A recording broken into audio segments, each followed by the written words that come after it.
सिमरिया विधायक अभय मिश्रा ने भाजपा पर जमकर हमला बोला।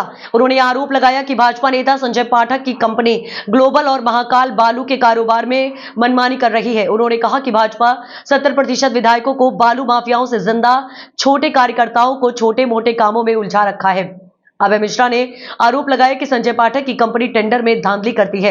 उन्होंने बताया कि कंपनी एक निश्चित कीमत तय करती है और शुरू के 5 टेंडर छांटकर उनमें से ही किसी को टेंडर दिया जाता है। अभय मिश्रा ने बालू की कीमतों में भारी वृद्धि का मुद्दा भी उठाया।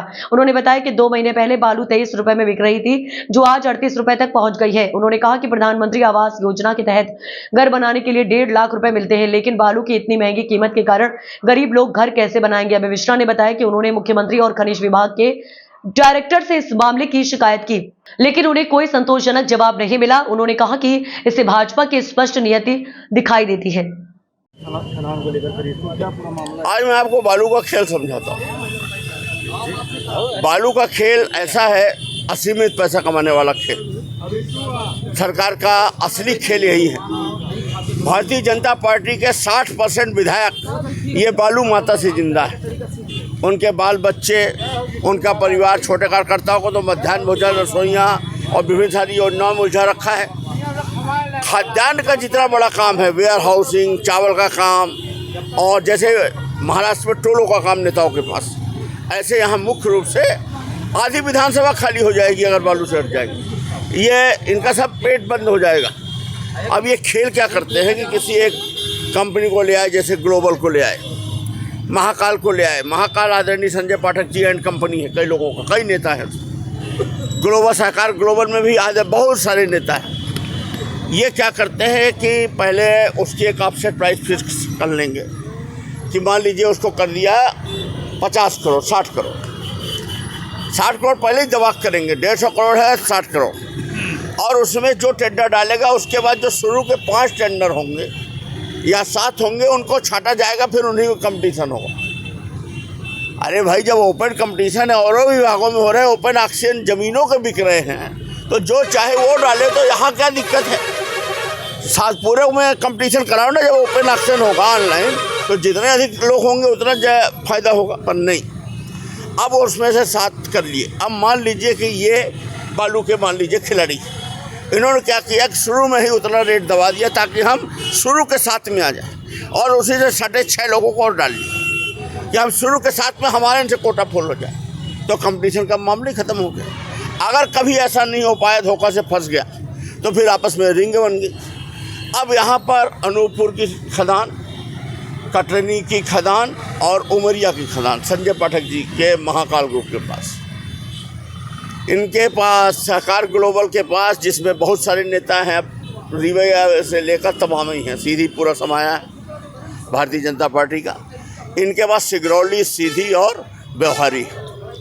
सीधी का टेंडर होता है, अच्छा कंपटीशन होता है कि 70 करोड़ हुआ, 80 करोड़ हुआ, 90 करोड़ हुआ। अपने पिताजी का क्या जाना, बोल दिया। अब बोल दिया और टेंडर ले लिया, और एक कोई लाखुना निकाल के भ्रष्ट अधिकारियों की मिली भगत से हाई कोर्ट से स्टे ले लिया। अब जब तक स्टे नहीं हो हटेगा, तब तक उसमें फाइनल नहीं आएगा, रिजल्ट नहीं आएगा, हाई कोर्ट निर्णय नहीं देगी, तब तक वो अभी हमारा ठेका नहीं, ठेका हमने फंसा दिया, और अभी देना हमको कुछ नहीं पड़ रहा। ठेका जब चालू होगा तब देना पड़ेगा। तो मैंने एक तरह से मोनोपोली बनाने के लिए हमने एक ठेके को फंसाकर और 50,000, 1 लाख की वकील को फीस दे करके खेल कर दिया। अब बचे 2 खदान, 2 रिंग, दोनों आपस में एक हो गए। अब आप खुद सोचो, अभी ये तौल में बालू बिक रही है। अभी ये 3 महीना पहले आपके वहाँ खदान में 23 रुपया, फिर 28 रुपया, आज ये 38 और 48 रुपया बेच रहे हैं, और मोनोपोली है, ऊपर से तौल के बेच रहे हैं कि ओवर भी ना होने पाए। 1 ट्रक बालू यहाँ आती है तो 60,000 की आती है। प्रधानमंत्री का पैसा, प्रधानमंत्री का 1.5 लाख मिलता है एक आवास बनाने के लिए, कम से कम 2 ट्रक बालू 1,20,000 तो यही कमाए जा रहे हैं। हमने कल मुख्यमंत्री से बात की इस मामले में, मैंने यहाँ के डायरेक्टर की बात की कि ऐसा क्या है, तो मालूम क्या जवाब देते हैं आपको? बड़ा आश्चर्य, बोले इसमें सीलिंग नहीं है, मतलब रेट को हम फिक्स कर सके, बांध सके, ऐसा कोई कानून नहीं। मतलब अगर ले लिया तो भी उसकी मर्जी है कि किस में। इससे आप समझो सरकार की क्या नियत है। दुर्भाग्य हमारा ये है कि हमारी जनता शिक्षित नहीं है उतनी, और मजबूर जनता इनके लाडली बहना में इनको वोट दे देती है और फिर ये चूस रहे हैं और जोक की तरह से बाकी आतंक मचा रहे हैं। यह है बालू का खेल। मैंने वो सीलिंग के लिए बात की है और मैं किसका रेट एक लिमिट होना चाहिए, जैसे लिकर उकर में भले ही अवैध पैकारी गलत करे, पर एक दिखाने के लिए तो बना रखा है ना कि इससे ज़्यादा रेट नहीं। इसी तरह इसका रेट होना चाहिए। और दूसरा, सीधी की खदान में सरकार का क्यों नुकसान कर रहे हो 80 करोड़? तुम अलग से लूटपाट करने के लिए जनता के पैसे को बर्बाद कर रहे हो, जो मिलने वाला है उसको ख़राब कर रहे हो। और यहाँ ज़मीन 45,000 रुपये वर्ग फीट की 69 रुपये में बिक रही है साहब। और दूसरी तरफ भारी टैक्स, भारी जितना अत्याचार हो सकता है वो सब हो रहा है। ये शासन